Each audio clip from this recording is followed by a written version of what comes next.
بسم اللہ الرحمن الرحیم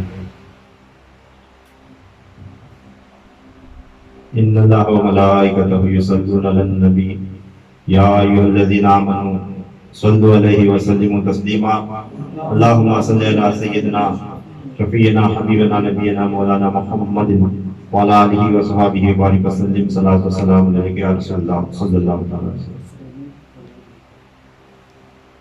تسلسل کے ساتھ دو جمعہ جو میں بیان کیا تھا کہ جس میں مسجد کے آداب یہ بتائے گئے تھے، اس مضمون کا تھوڑا سا آخری حصہ یہ بچ گیا ہے، یہ پہلے بیان کر دوں، پھر اس کے بعد آج کے موضوع کی طرف بڑھتے ہیں انشاءاللہ، کیونکہ یہ اگلا حصہ بھی دونوں بیانات یوٹیوب پر اپلوڈ ہے۔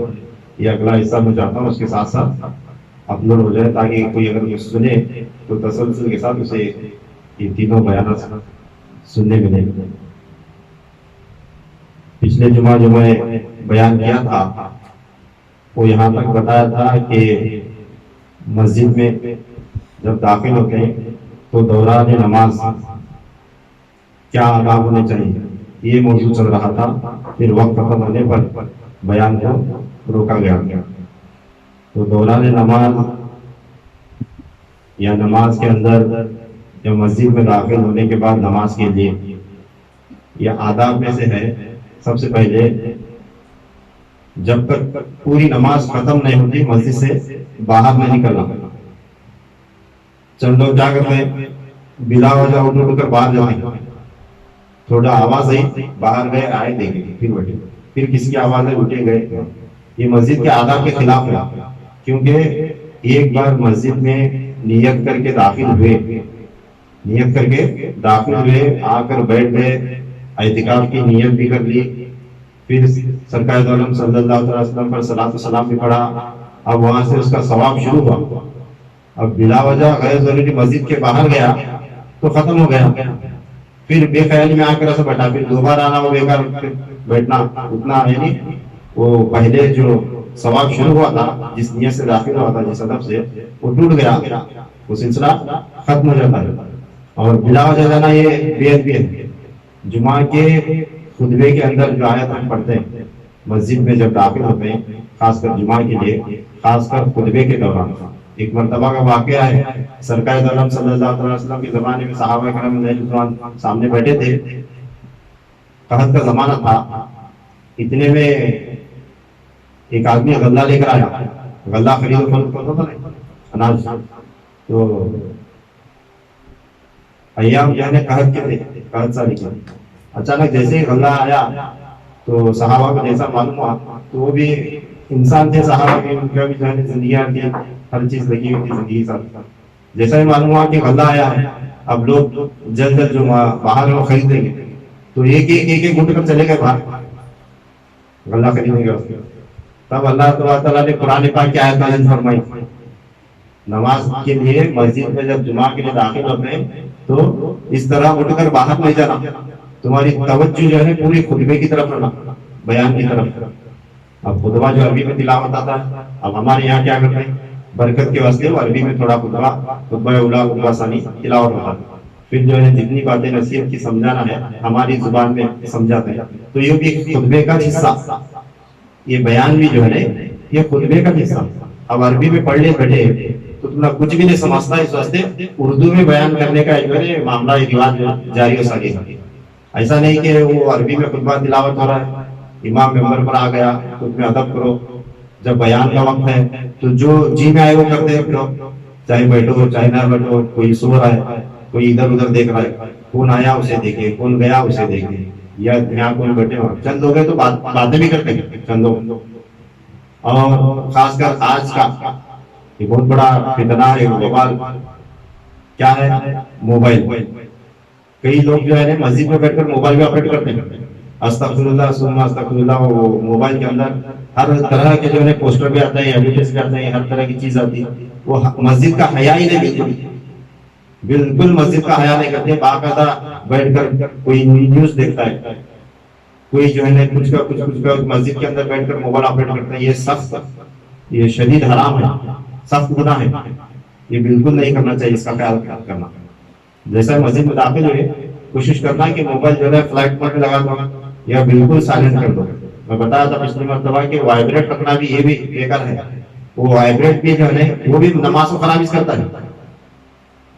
ابھی سائلنٹ کرے موبائل، وائبریٹ آن ہوتا اس کا، موبائل وائبریٹ ہوتا، فون آیا وائبریٹ ہونے لگا، گر کر رہا ہے، آزو بازو کے سب کے لوگ کم سے کم 5-6 لوگوں کو سنیا تھا، وہ سب کی نماز خراب. ڈسٹرب ہوا کہ نہیں ہوتا؟ پاکٹ میں وائبریٹ ہلنے لگا، موبائل وائبریٹ ہونے لگا تو خود کی بھی توجہ گئی، آزو بازو والوں کی بھی توجہ گئی، توجہ ہٹ جاتی ہے. تو اللہ تعالیٰ فرماتا ہے کہ نماز جو ہے جب اس کی بارگاہ میں داخل ہوتے ہیں خوشی و خضوع کے ساتھ توجہ کے ساتھ پڑھنا. پچھلے مرتبہ جو حدیث سنایا تھا، جس نے مسجد میں داخل ہوا جو شخص اور داخل ہوتے ہی تحیۃ الوضو اور تحیۃ المسجد کی نماز رکعت نفل جس نے پڑھی، اللہ تعالیٰ اس کے لیے جنت واجب فرما دیتا ہے. کتنی بڑی بات ہے، مگر توجہ کے ساتھ دل سے دھیان سے پڑھنا شرط ہے. تو یہ موبائل ہرگز توجہ جب نہیں دیتا تو موبائل کا استعمال جو ہے سخت اپنے پر جو ہے پابندی کر لیں. پھر اس کے بعد نماز پوری ادا کرنا. اگر کوئی ضروری کام نہیں ہے تو بلا وجہ فرض چھوڑ کر فرض جیسا ہی پڑھے سنت اور نفل چھوڑ کر بھاگ جاتے ہیں، یہ بھی مناسب نہیں ہے. یہ فرض جو ہے نا اللہ تعالیٰ کا حکم ہے، اللہ کا جو ہے نا حق ہے پڑھ لے. سنت جو ہے نا رسول اللہ صلی اللہ علیہ وسلم کی سنتوں میں سے، اور نوافل نمازیں جو ہے نا خود کے درجات کو بلندی کرنے کے لیے ہوتے ہیں، خود کے درجات کو. تو ان نعمتوں سے جو ہے نا محروم ہو جاتے ہیں، اس کا خیال رکھنا خاص کر. پھر اس کے بعد جو ہے نا چندوں کیا کرتے ہیں، نہ تو خود پوری نماز پڑھتے نہ دوسروں کو پڑھنے دیتے. جیسا ہی فرض ہوئی باہر گئے 2-3 لوگ بھی جا جو ہے وہ باتیں کرنے چھوڑ دیتے، وہ باتیں کرتے ہوئے کھڑے ہو گئے، یا جو لوگ نماز پڑھ رہے ہیں ان کی بھی توجہ بات. اس کا مطلب کیا، نہ میں پڑھتا نہ تجھے پڑھنے دیتا ہے کہ نہیں، نہ میں پڑھوں گا سنت نوافل نہ تجھے پڑھنے دوں گا. جیسا ہی فرض ہے کچھ کام نہیں، باہر گئے باتیں زور سے باتیں کرتے کھڑے رہے. تو یہ شیطانی حرکتیں ہیں، ان چیزوں کا خیال کرنا. یہ چیزیں چھوٹی چھوٹی ہیں مگر یہ اس کا جو ہے نا اس کا ریئیکشن ایسا خطرناک ہے، یہ ہماری پوری عبادت کو خراب کرنے والی چیزیں ہیں. پھر اس کے بعد خاص کر کے مسجدوں میں یہ دیکھا جاتا ہے کہ بچوں کو پیچھے ڈھکتے ہیں، بچے پیچھے چلو، بچے پیچھے چلو.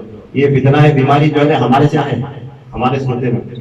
بڑے بڑے شہروں میں جو ہے نا، بڑے بڑے ملکوں میں، بڑی بڑی مساجد میں، عرب کنٹریز میں جاؤ، تم عراق جاؤ، ایران جاؤ، مکہ جاؤ، مدینہ جاؤ، بالکل ایسا نہیں کیا جاتا.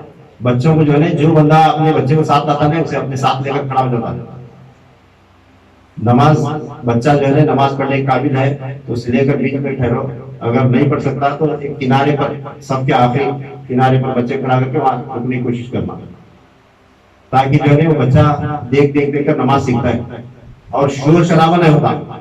بچوں کو سب کو پیچھے ڈھک لے، سب بچوں کو ایک جگہ جمع کر کے تمہیں آگے ہے تو بچے کرنا کیا، شور شرابہ ہی کریں گے اور کیا کریں گے.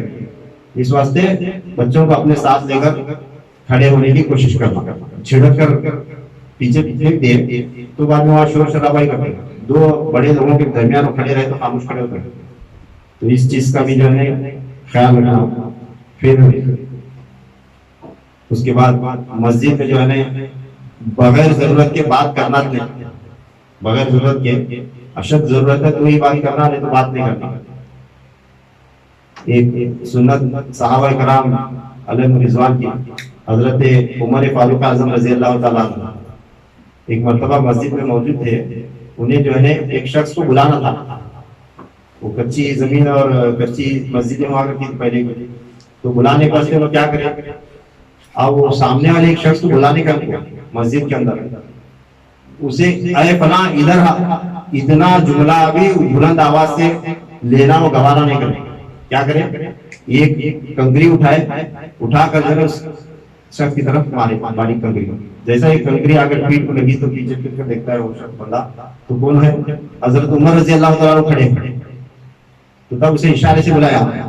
تو سوچو کسی کام کے لیے مسجد میں حضرت عمر فاروق اعظم رضی اللہ تعالیٰ عنہ، یہ صحابہ کرام علیہ رضوان جو ہے حضور صلی اللہ تعالیٰ علیہ وسلم کے اسٹوڈنٹس تھے،